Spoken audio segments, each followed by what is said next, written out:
truthbroadcastnetwork.com.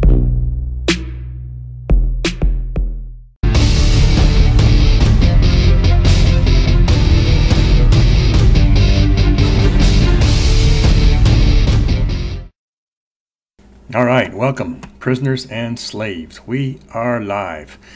I am Steve Roberts, and this is Cancel the Cabal. Hello, Dan. Good evening, Stephen. Welcome to the show. Thank you for having me. You weren't kidding. You are young. How are you? I read a little bit of the bio on the website. Let me bring up the 3D here so I can get you on the screen. I read a little bit of the bio and played that intro video, but let's go ahead and hear your explanation of what PANDA is and how it was started. Absolutely. PANDA, or People Against the NDAA, was founded in direct response to the National Defense Authorization Act, which essentially authorized the indefinite military detention of any person, including American citizens, anywhere in the world, and also applied the laws of war, including execution, torture, rendition, etc., to American citizens and to people inside the United States. And we were founded, we're just originally just a group of about 5 or 6 college students. We had our first event in Bowling Green, Ohio, at the Bowling Green City Council, and the mayor essentially told us to go back and take basic government class and try again. And we took that as a challenge. And since then, PANDA has grown to be the largest organization in the country, facing down indefinite detention and fighting the NDAA. We have approximately 36 state teams. We reach anywhere from 400,000 to 1.5 million people nationwide. And we are completely and entirely dedicated to turning back the 2012 NDAA and its indefinite detention provisions within, and restoring constitutional governance in the United States. That's great. Have you went back and talked to that mayor lately? What does he think of you now? We're planning on going back eventually. I want to wait until the state blocks the NDAA. I want to wait till Ohio passes a law against the NDAA.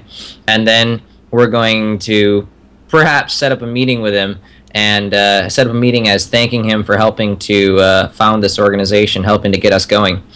And then walk in and present him the plaque. We want the bill framed. We'll frame the bill and we'll present it to him because he really was the catalyst, put a fire under my belt to really block the NDAA nationwide. So we'll present him with a little bit of a founder's plaque as a graceful touch of irony. Yeah, a little bit of a jab in the rib there, right? Well, the best jab in the rib will be when we outside of PANDA, of course, because PANDA does not support any elected officials. But outside of PANDA, when we kick him out of office, that'll be the best little nudge. Yeah, well, that's good because I don't support anybody that has a letter behind their name either. D, R, or I. I can't really trust any of them.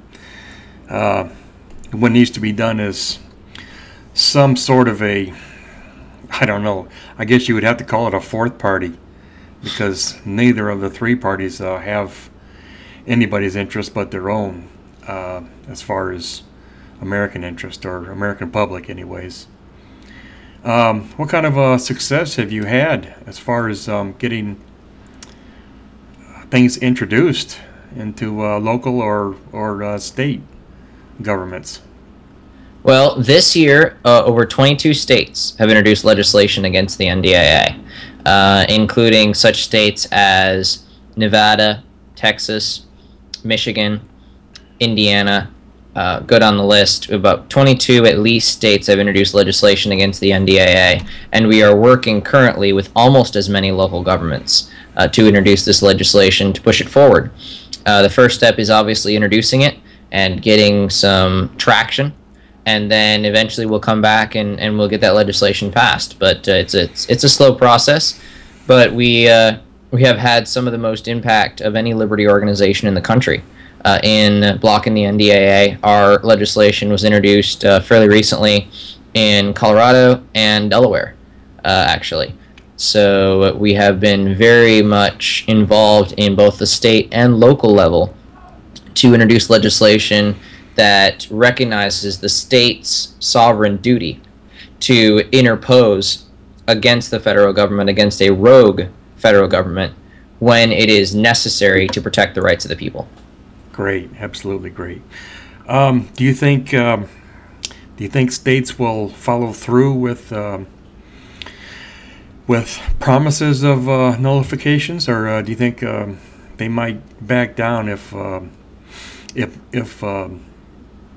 the feds try to bully them, like Texas did last year to Texas when they tried to, or shoot, maybe it was even almost closer to 2 years ago now, when they tried to nullify the TSA's draconian tactics, and Texas backed down from Obama threatened to have an air blockade on Texas airspace, and Texas backed down. Do you think anybody will follow through with such promises? Perhaps, and perhaps not. And that is why we have a three-phase plan. The first phase is legislation. The Bill of Rights, for example, does not give us any rights. They are God-given and inalienable. Absolutely. But the Bill of Rights does, number one, give us an idea of what our rights are, and number two, gives us ground to defend those rights in court or in the court of public opinion. If, for example, there's a revolution in Rwanda right now, even though they have the same rights given to them by their creator that we have, they cannot point to a document and say, I have those rights. And that's where the Bill of Rights has been a real help to us. Well, anti-NDAA legislation is not going to jump off the page, slap a military general in the face, and say, stop detaining this person, or physically stop them from detaining that person. But it provides a grounds and a basis for us to go to the law enforcement and say, look, you took an oath to the Constitution, support, uphold, and defend that Constitution. If I take an oath to support a table, I cannot tell someone else to do it. I cannot say, well, it's somebody else's job. The table will fall. I take an oath to support, uphold, and defend the Constitution, then I must do so. And we point to this law that the state or county has passed. And we say, look, this is the law of the land now. We are educating you. We want you to know that if the federal government comes in and attempts to detain someone, we want you to stand in the gap. That's phase 2, is law enforcement. Phase 3, citizenry. Elected officials and law enforcement are public officials. They may take bribes. They may just go on and on. They may pretend to want to fight for your liberty, but not actually do it. That's where the citizens comes in. We, the people. And PANDA will set up a rapid response team in each state. The idea behind the rapid response team is, let's say in Wichita, Kansas, somebody is picked up, and we believe that there's a possibility a city councilman was bribed. Let's say there's already been an anti-NDAA legislation passed. We believe the city councilman is probably bribed, or they had to get that person somehow. And we think the city council knew about it. So then we'll send out an alert to our rapid response team, and then 200, 300, 400 people will show up at that city council meeting and demand an answer. Okay? So it's the way to scare the living daylights out of any elected official. And remember, when the people fear the government, there is tyranny. When the government fears the people, there is liberty. The way to scare the pants off of any elected official is to have their constituents up in arms when someone gets militarily detained. And that's where the deterrence aspect. Obviously, we can't hover over everybody's house with helicopters and go, haha, they're trying to detain someone here. But what we can do is we can provide as many methods of deterrence as humanly possible. No, we can't do that with the helicopters, but they will be trying here soon. So, yeah. Oh boy. Okay, I had another question there on my mind, but it slipped my mind. But that is the main problem, keeping politicians to their words. I'm not a lawyer or anything, but is PANDA gonna have lawyers on staff to try to keep politicians to keep their word, or is that even possible? Do you know? I'm not sure how necessarily keeping lawyers on staff would help a politician keep their word. Currently, we work with the Patriot Coalition as our legal partners. Okay. Awesome group of individuals. Richard Fry, and that's why I use Kansas, well known in Kansas as a straight constitutionalist, and that's why he's a pariah there. He is the ultimate legal authority that we go to for help on this. And Jeff Lewis from Patriot Coalition as well works directly with Richard Fry, and you may have heard of Stuart Rhodes from Oath Keepers. Absolutely, yes. All three of those gentlemen are people we go to for legal advice, trying to find our own. We will eventually find our own counsel, I think, or we'll have to grow our own. Yeah. But it's very difficult because in constitutional law, it should be renamed How to Get Around the Constitution 101. That's what the new name of constitutional law should be, because it literally is the Supreme Court is God, and any case law necessary to support that the Supreme Court is God is what you need to use. And so that completely upsets the balance of power that our founding fathers envisioned for this nation. In fact, Thomas Jefferson said, the judicial branch is a corps of sappers and miners working diligently, and I'm paraphrasing here, working diligently to undermine the foundations and principles of our country. And so it's very difficult to find a constitutional lawyer who's actually constitutional. Chris Kobach, for example, is a constitutional lawyer, but he believes that a constitutional convention is what's going to save this country. And so you go down the list and you see it's very difficult to find them, but the most important way, getting back to the original question, the most important way I think to hold politicians to their word is to reaffirm the importance, the magnitude of importance of the oath. The oath of office that a politician or a law enforcement official takes is very similar to the oath that a military officer takes, or a person who enters the military. Absolutely. And the person who enters the military is told upon entering, you must be willing to die to defend this oath. Well, that is the exact same way our founding fathers thought about an oath that an elected official took. They had to be willing to die to defend that oath. And you have to reaffirm the absolute importance of this oath. In order to get them to keep their word, you have to make them realize what is their word. We've had so many people tell us, well, the oath is to uphold the law. Well, look at your oath. It says nothing about upholding the law. It says support, uphold, and defend the Constitution, or something along those lines. And so the best way to keep them to their word is obviously getting their constituency to realize the importance of the oath. In fact, the Founding Fathers believed the oath was so important that they did something called misprison of treason. Now, misprison of treason is not a term many people have heard of. But if you look at the review written by a federal judge way back toward the founding of the country called A Treatise on the American Rebellion, it explains this misprison of treason. This misprision of treason is not if you take the oath, but not if you violate the oath, but if you even see someone or hear of someone violating their oath of office and you do not report it to a federal judge or a state judge, the punishment is 1 to 2 years in prison. I'll be darned. No. Getting back to a couple minutes ago, nobody is going to save this country except for us, our actions. Currently, there aren't any politicians that are going to save anything except money in their own pockets and their own interest.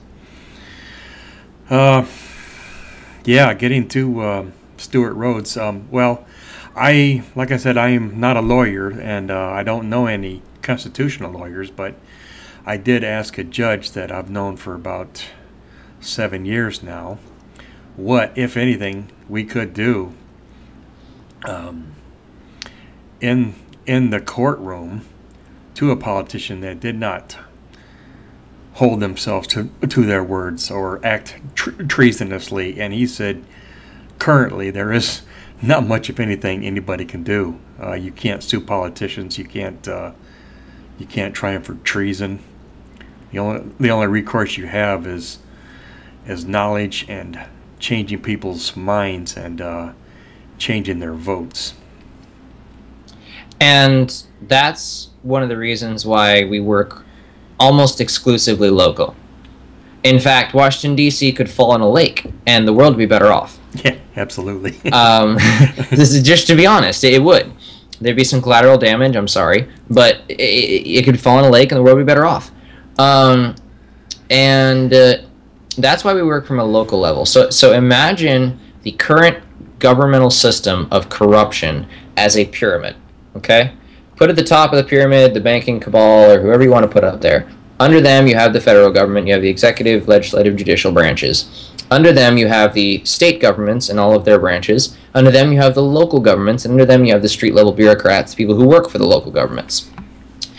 If you start at the top of the pyramid and you knock Barack Obama out of office, then all someone has to do is walk up that pyramid and place a new top on. That's right. But if you start at the bottom, and the Egyptians, and I have to point this out, the Egyptians made this mistake. They went to the top, they took out Mubarak, right? Yeah. But because they did not go through their provincial governors and up through their magistrates and up through their local and provincial government, they failed because Morsi's now in office, taking the exact same powers Mubarak was taking. And probably worse, too. And probably worse. And so if they had gone through their provincial governors and gone through their local government, then somebody tried to put Morsi in, everybody under him would have tossed him into the street. And if somebody tried to put Morsi and a board of directors under Morsi, everybody under them would have tossed them all on the street. Or it's Egypt, they would have shot him. But they failed to do that. They failed to, they took the easy way, and they went, pop, and then everybody else went, oh, you took the easy way, we'll take the easy way too, and place a new top on. And so you have to work and take brick by brick by brick by brick out of the bottom of that pyramid until you get 51%. Pyramid crashes to the ground. Oh yes, absolutely. No, you can't really take a dictator out of power like that because things fall apart. Like you said, that will only implode from the inside out, just like Iraq has. Just pick any tyranny-based country in the last 50, 60 years. When the dictator's been taken out, things have just fallen apart. If anybody... Well, go ahead.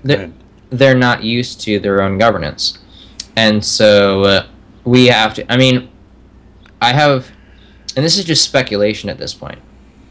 But I have a funny feeling that the president, current president, is on his way out. And on his way out quick. I've heard that too. With not a good approval rating. I've heard that too. I think he's the fall guy. And they're trying to bring somebody else. Because this is how they'll just get everybody mad at this one guy. They'll replace the one guy, and imagine the American people's emotions and feelings as water in a kettle. They heat up, they heat up, they heat up. They get mad, they start screaming. Kettle starts screaming. Somebody walks over there, opens the top a little bit, lets the steam out, closes the top, pours a new generation, aka cold water, into the kettle. And all is well. Yes, absolutely. We use that that analogy here on this network quite a bit. You can't throw a frog or a crab or a lobster into a boiling pot. You have to turn the heat up slowly, otherwise they'll scream and try to get out. Yeah, but I think you are right. There's been a lot of talk on the internet about Barack Obama is on borrowed time. As well, he should be on borrowed time, him and others, but he is only one. There are, if he were to happen to fall, there would still be 534 others that need to follow him. That's for sure. We send good people to Washington, and bad people come out. And the more people who we send to Washington, the more it attracts the power hungry, and the more it attracts the tyrannical. And so it is the system we send them to. It is the power corrupts, and absolute power corrupts absolutely. Has an ending sentence that not many people talk about, because it's not a comfortable ending sentence. Everybody wants to stick with the power corrupts and absolute power corrupts absolutely, because it's not talking about you. Well, there's another part to that, and it says power corrupts and absolute power corrupts absolutely, and all good men are bad men. It does not mean that all good men necessarily are bad men. It's an admonition to someone who thinks he can take power and then be unaffected by it. To someone who thinks that I'm a good person, I can go into that and I can work with the power, and it will not corrupt me. It's an admonition to them. So we've created a system in Washington, D.C., in our state governments, in our local governments. We've created a system of never-ending, it's a circle of power. We keep sending good, we send good people into the circle of power, they come out tyrannical, and we send more tyrannical people into the circle of power because power attracts psychopaths. And so, overall, we have to change the system. We cannot change the person. We have to stop worrying about the person, stop working on the person, and start changing the system. Because if we do not change the system, we will continue to end up with the same people. It's just going to be a different face and a different name. Okay. I do have a question from the chat room already. Do you think if Obama did bow out, wouldn't that mean Biden would be in control? Absolutely. The Constitution, the Constitution specifically and explicitly says so. Yeah. That is a scary, scary thought. What are your thoughts on that? Yeah. Just yeah. Biden, many people don't know, but Biden, when he was a senator, introduced legislation to repeal the Pars Comitatus Act. Yes, he did. Yep. And that is the background he comes from. And so, no, I would not want Biden as president. Heck, I would not want, honestly, at this point, John McCain either. I vote for a piece of granite for 2016. Because and the granite won't do anything. But at least he won't screw us even more. Yeah. So you just put a piece of granite in the president's office and give him the oval seal, and when he goes or when this piece of granite goes and gives speeches, you put some sort of recording on in the background of rocks crushing or something like that. That piece of granite should be our president for 4 years. I guarantee you we'd be better off. Absolutely. Have you had any contact, or do you even know of Robbie Wells down in South Carolina? Somewhat familiar with him, yes. Okay. We've talked. I've talked a little bit with Barbie Dunn, his campaign manager, so a little bit. I actually did an interview with him about 5 or 6 weeks ago. Great guy. I told him if he ever did get up in this area of Southwest Michigan, I would help him out if I could in any way. Maybe you guys could get in contact. Barbie, well, that only works if he loses, because remember what I talked about with the system. Yes. If we send, let's assume Robbie Wells is a good guy, and again, PANDA does not support or endorse any politicians. Right. But let's say he's a good guy. We send him into the system. We send him into the black hole that is Washington, D.C., or we send him in the black hole that's a state legislature. State legislatures are almost as bad now. Yes, they are. We send him into one of those. He's going to come out a tyrant. 99% chance he's going to come out a tyrant. So as long as he loses, of course. it's a very sad way to put it. But as long as he loses and he uses the running for president as a bully platform, so to speak, to get the liberty message out, go for it. Yeah, right. Absolutely. Well, he is running as a independent, so take that for what it's worth there. Well, so did Lieberman, and Yes. he created the Department of Homeland Security. Yes, he did. Yeah, he co-sponsored it. Yeah.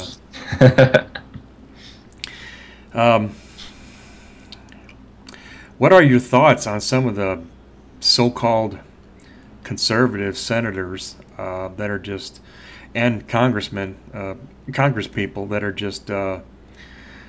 just clapping their hands and say, "Yo, go NDAA," go team. Well, they're just following a script. Because, are you familiar with the cycle of the body politic at all? No, not really. Go ahead. Okay. The cycle of the body politic is a term coined by former British Prime Minister Benjamin Disraeli. Okay. And it describes a cycle that a country goes through between its zenith and its fall. And don't necessarily remember all of the parts of this cycle, but it essentially goes from bondage to spiritual truth, from spiritual truth to liberty, liberty to abundance, abundance to prosperity, prosperity to apathy, apathy to dependence, and dependence back into bondage. I know of that cycle now. I just didn't know the name Yes. of it. Okay. That cycle usually takes 250 to 300 years. Yes. It's usually how long it takes for a country or a civilization to utterly destroy itself. And we're doing a really good job of that right now.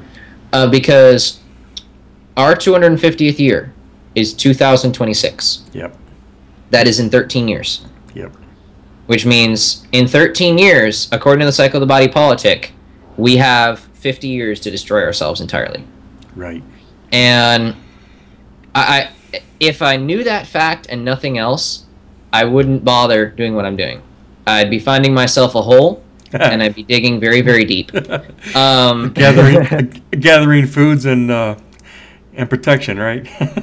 Gathering toilet paper. Toilet paper? Okay. I mean, could you think? I mean, they don't.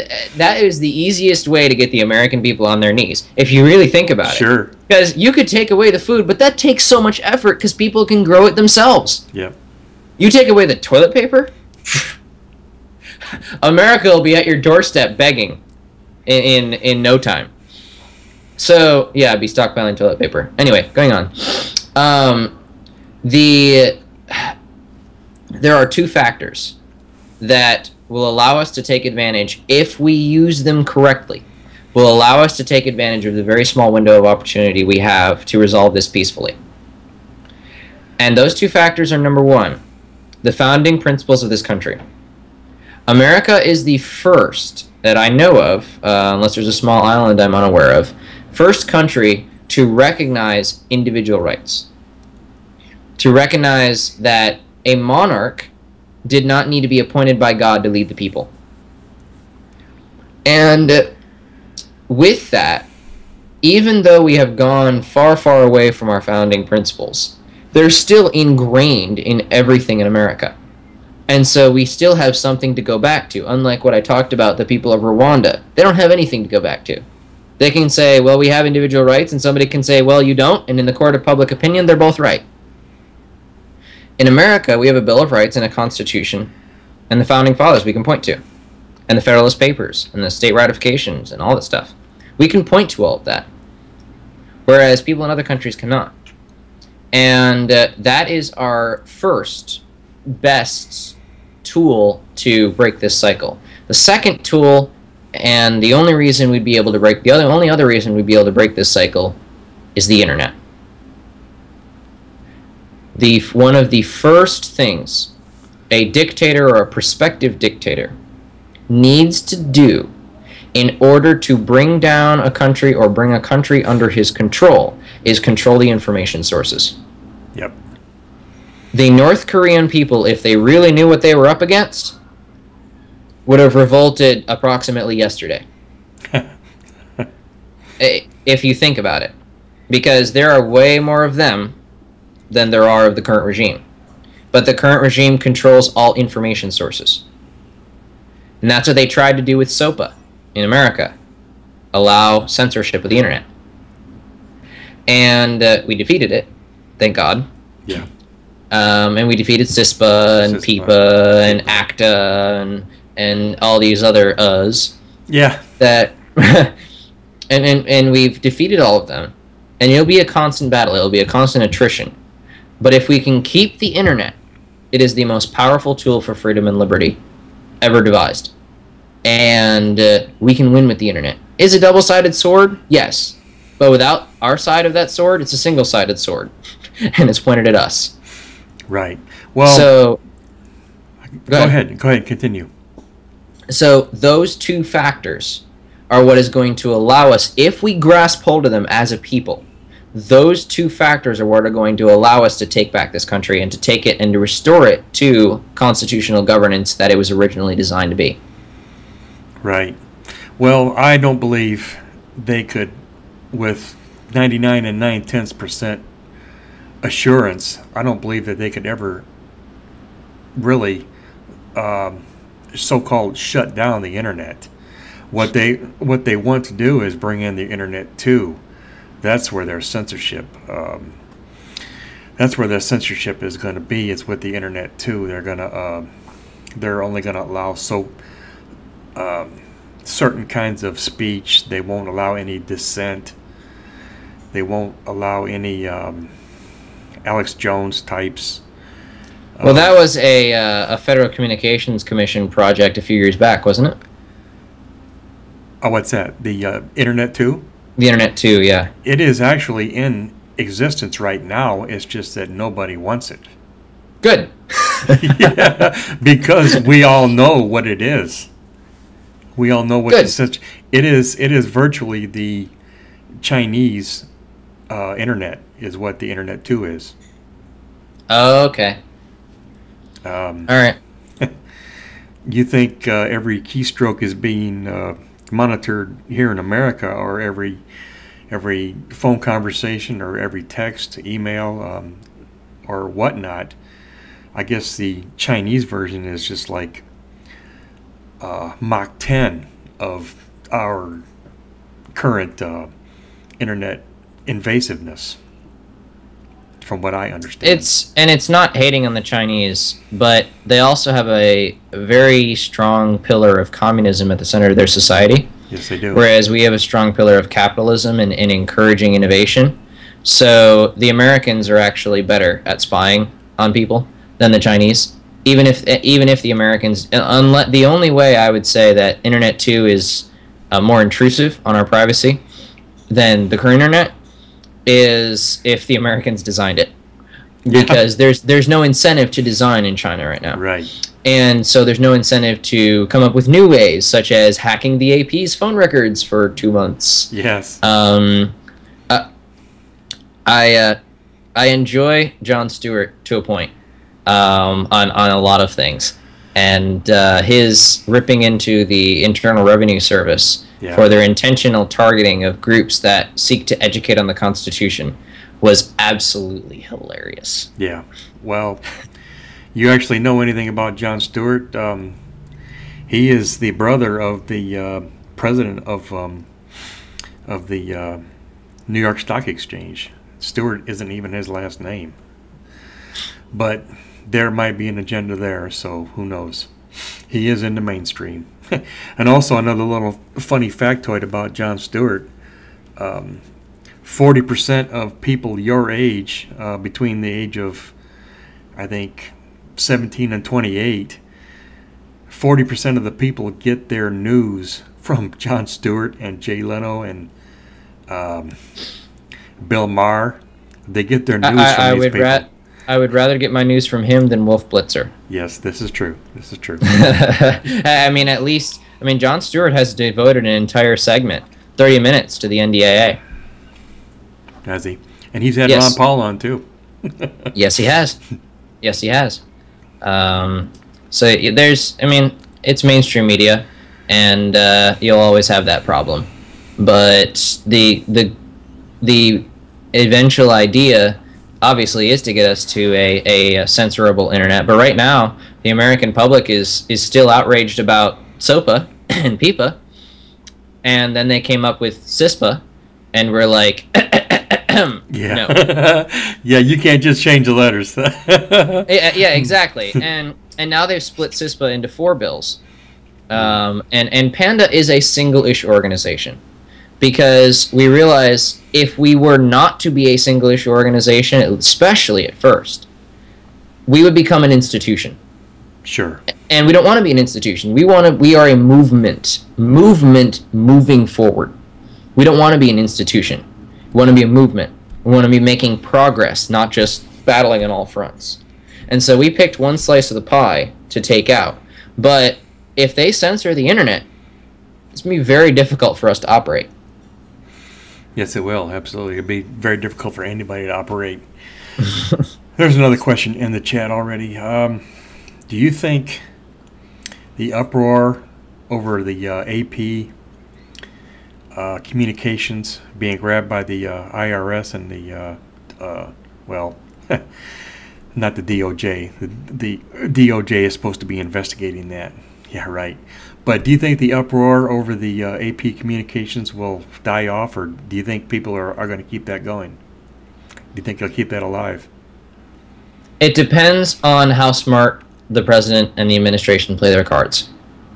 Because I think a good amount, I won't say all of them, because I think some of them are just essentially just paid to spit out whatever propaganda is necessary. But I think a good chunk of reporters have realized they are Martin Niemöller. Sure. Have realized that first they came for the liberty activists, and I did not speak out. That's right. And then now they're coming for me. And so I saw... Nobody's here to speak out for me, yeah. I saw stories in places you wouldn't expect to see a story about an AP hack like that. Or about a hack like that, or about privacy intrusion. You wouldn't see that on Yahoo News, you wouldn't see that on CNN, you wouldn't see that on stuff like that. And they made a mistake in targeting the reporters. And so, while I think a lot of the big-time mainstream media reporters will let it go, I think a lot of small-time, this will stick in their memory for a while. Sure. Because they're not as integrated into the system. They're not as just stuck into the goo, into the poison, that they realize, oh wow, they can target me. And that's not something I'm looking for. Yep. But I think between this little scandal here and the Breitbart, well, I'll just call it what I think it was. Andrew Breitbart, I think it was a murder. I think he was taken out because of his what he said just a week or so earlier, that he was going to blow the whole lid on Barack Obama's chance on being reelected, and then just mysteriously the day he's supposed to release all that information, he dies. I think between that murder and this scandal here, I think a lot of reporting has finally found their backbone and maybe possibly doing what they're supposed to be doing. And they won't be doing it for long. If I know mainstream media, the people who are reporting too much on it will get fired, distracted, and they'll be new people. But you know, about and that's the problem with focusing on politicians instead of the system. If they discredited Obama and he lost the election, who would we have gotten? Mitt Romney. Romney, yeah. And I shudder to think what would happen to this nation with Mitt Romney as president. I almost played that intro, Dan. that video that's up on your website there with the it's about a 2.25 minute video with Romney and the talking to the moderator at the debate. I almost played that. right. When the federal judge put the NDAA back into effect. Yeah. Well, no, she asked him, if you become president, are you going to sign the NDAA? And he said yes. Right. Oh yeah. It was the one time it was ever asked in a debate, and Mitt Romney's like, well, yeah. Of course. So what do you expect me to do? Like, protect the liberty of the American people? I mean, that's just silly. I'm running for president. Really? Can't you see? I'm a light-skinned Barack Obama. Come on. I mean, come on. Can you not see I'm running for president here? That whole Constitution thing doesn't apply. Constitution, Smostitution. Oh, God. He wouldn't know it if it hit him in the face. But and that just goes to show you the real wisdom of the Founding Fathers, because I'm not sure if you're familiar with it, but John Adams warned us about the two-party system. Yes, he did. Absolutely. Yeah. George Washington dedicated half of his farewell speech warning us about the two-party system. Yes, he did. And so you're really seeing what happens when that goes down, when two parties concerting measures in opposition to one another are leading the debate and are framing the argument. Well, they ceased to be two parties from the beginning. Thomas Jefferson was head of the Republican Democrat Party, wasn't he? Yeah, yes, he was. Just saying, you know. Yeah. I mean, I've always suggested, and they're finally starting to take my advice, but I've always suggested that the Libertarian Party change their motto from minimum government, maximum freedom to America's second party. Sure. Yeah. As far as I'm concerned, from the history I took in college, the two-party system ceased being a two-party system from their inception, and the media manipulates just enough right areas to get who they want in to keep their agenda rolling. Well, you know, Edward Bernays pioneered that. Yes, he did. Called it groupthink. Groupthink, yep. And it's the power of labeling someone. It's the power of creating a label. Yep. Writing what you want on that label, and then putting it in everybody's head. The ad hominem attack comes in. It's gotten to the point where a Republican can sit next to a Democrat. They can agree on everything, but the minute someone mentions they're a Republican or a Democrat, all of a sudden they have to argue with each other. They turn a switch on, yep. Exactly. And so that's why we, as PANDA, have stayed literally anti-partisan. We don't allow words like conservative, liberal, left, right, Republican, Democrat, if they're being used in a labeling term. Unless we're talking about a politician, we have to say, you know, you're a Republican or independent or whatever. But unless we're doing that, we don't allow them on our official communication anywhere. Because that is, well, John Adams went so far as to call it the greatest political evil under our Constitution. Right. And the second is probably the Electoral College. Perhaps, but you can also look at it in a different way. And this is obviously going to go in a little off topic of NDAA. But you can also look at the Electoral College as states. If you got rid of the Electoral College and had a direct election, you could have states such as Montana. There's nobody there. Nobody cares. Nobody would go to Montana because it would be based on population alone. And if you got rid of the Electoral College, my concern would be you would upset the balance of federalism, which relied on the states as sovereigns, not the people, not a democracy, not a direct run democracy, but the states as sovereigns. And the idea was that politicians would go to the states and go and grab each state, thereby reaffirming the sovereignty of that state instead of going to population centers, because then you get into regionalism. And the more you get into regionalism, the more you slip into Agenda 21. Oh, sure. Is PANDA doing something trying to combat Agenda 21? At this point, we must stay single issue, because if we don't eat our piece of the pie, as it were, all the other pieces are growing. Somebody else is going to have to take care of them. We can only take care of one piece, and this piece is big enough. Yes, absolutely. There's a statement in here. Somebody says one of the founders even warned about the unintended results of the Bill of Rights. Do you have any thoughts on that? I believe that was George Washington. Yeah. And while he made a good point, it was somewhat mostly remedied by the Ninth Amendment. George Washington's concern was that the Bill of Rights, in enumerating those rights, would limit us to those rights, and would limit us to the interpretation of the Constitution and the Bill of Rights that was the interpretation of the day. And he was right to a point.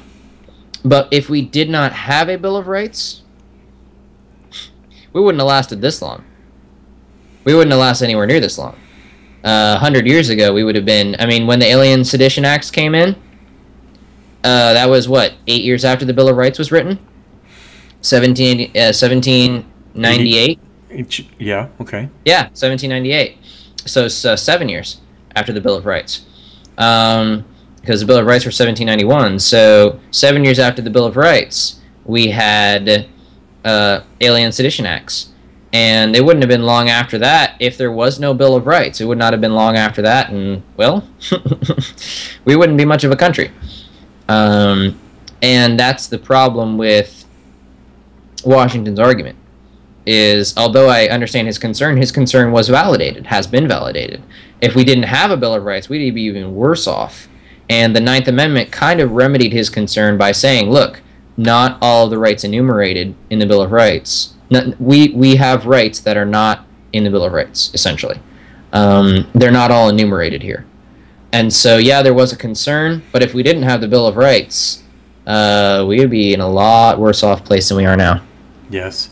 Well, I think you stated earlier when we first came on that the Bill of Rights meant nothing as far as Americans, the American people.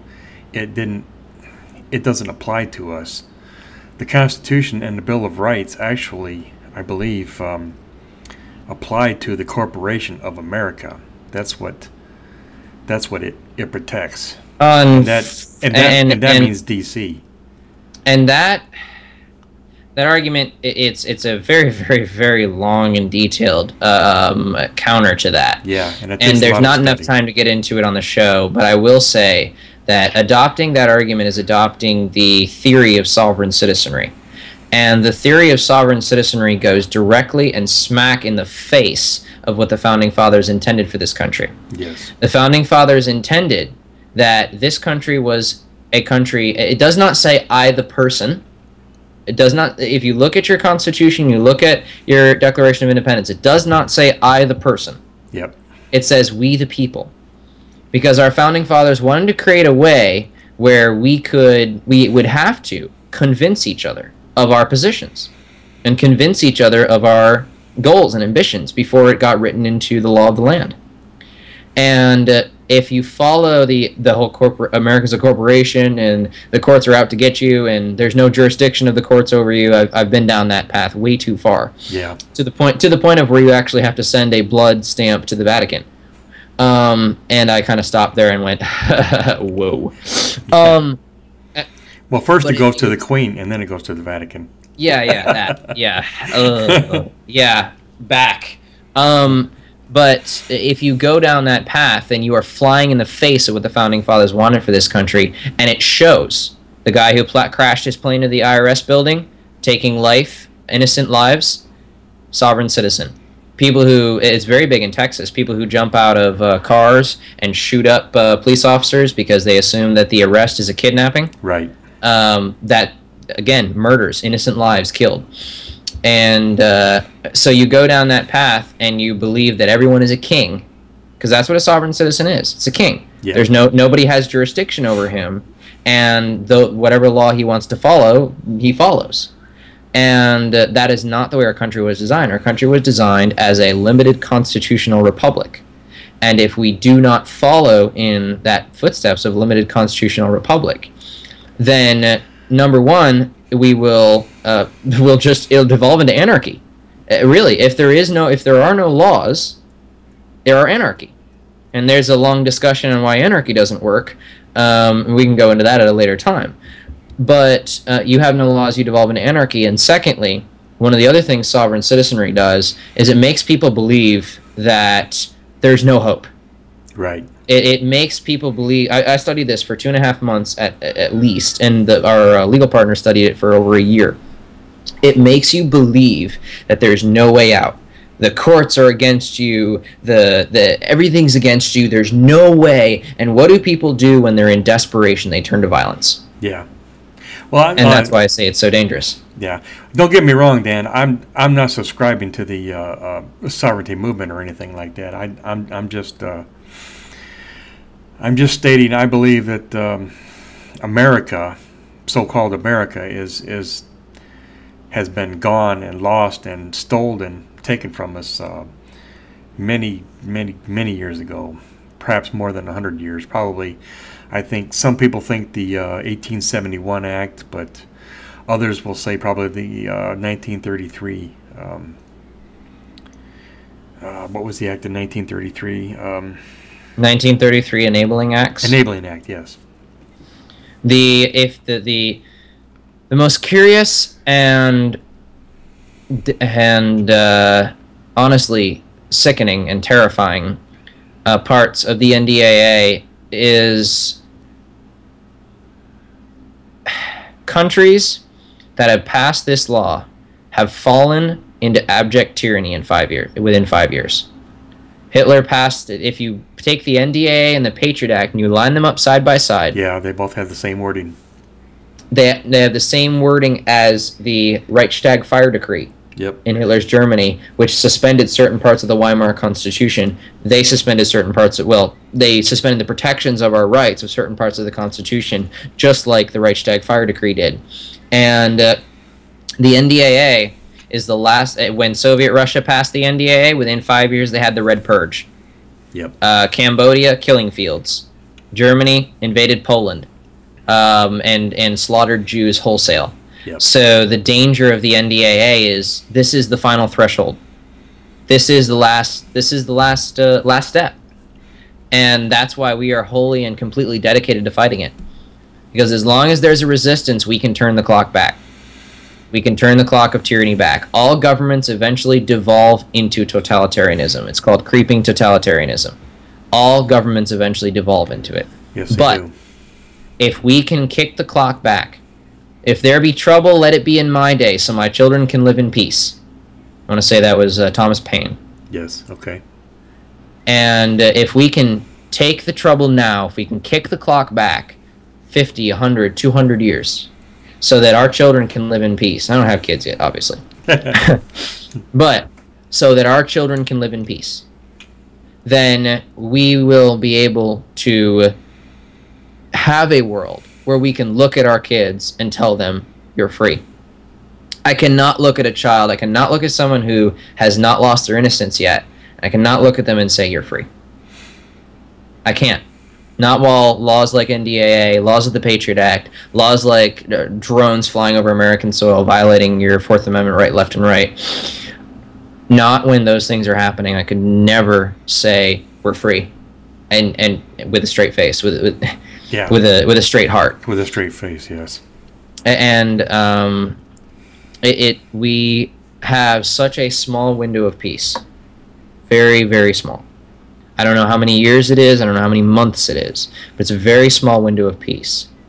And whether you believe the wars were, and there have been many unconstitutional wars, but whether you believe the wars were for freedom and liberty, or believe they were for the bankers or not, the men who went to go fight in those wars believed they were fighting for freedom and liberty, believed they were fighting for the Constitution. 1.5 million men and women have shed their lifeblood on foreign soil to defend our freedom and defend our liberty. It is nothing more than spitting on their graves and a slap in their face if we refuse to defend it ourselves. Absolutely. Well, a couple of minutes ago, I was going to give you the floor and tell you to give me some closing thoughts, but I think you just did. I can always pitch the website and stuff, but yeah. Sure. I got one quick statement, and then you can go ahead and pitch. I think it was Joseph Stalin that said, it doesn't really matter who votes. It matters who counts the votes. And he also said, you want to take control of a country, take control of a society. there's two things you have to do: is you give them a vote and you tell them that they're free. So go ahead and pitch your website then, Dan, and then we'll close. Well, it's been good to be on. It's been great. I usually do internet radio or on the ground radio, not usually internet TV. So it's interesting. And you can also see the Constitution back there, or Declaration of Independence, rather. Okay. But if anyone out there wants to go to pandaunite.org, that's pandaunite.org. They can join us in the fight. Remember, America is only a republic if we can keep it. And they can join us in the fight, pandaunite.org. And you can follow us on Twitter, twitter.com/pandaunite, Facebook, facebook.com/pandaunite, YouTube, youtube.com/pandaunitetv. All right. Thanks again, Dan. As I told you, well, maybe I didn't tell you, but I'm only about 170 miles from you, and the founder of our network is only about 160 miles from you. Maybe sometime we could get some kind of a live event, because we could go live with a laptop and a camera and a microphone. I'd be more than happy to do it. I'd be pretty excited. And if I will actually be at the United We Stand Festival on June 22nd in Little Rock, Arkansas. Free and Equal is putting on the United We Stand Festival. We'll be down there. And we might even be holding a live event just before then. But that's our next huge event. Obviously, I'll be at the Constitutional Sheriffs and Peace Officers Association meeting later this month on the 29th, 30th, 31st. But we'll have that United We Stand Fest. I highly encourage you or any of your people on your network or your listeners to go and cover, because there's going to be about 13,000 people there rocking out for liberty. And they've got bands. They got Golden State performing. They've got Saving Abel performing. It's going to be a pretty huge concert. Wow, okay. Well, all right. Thanks again. truthbroadcastnetwork.com.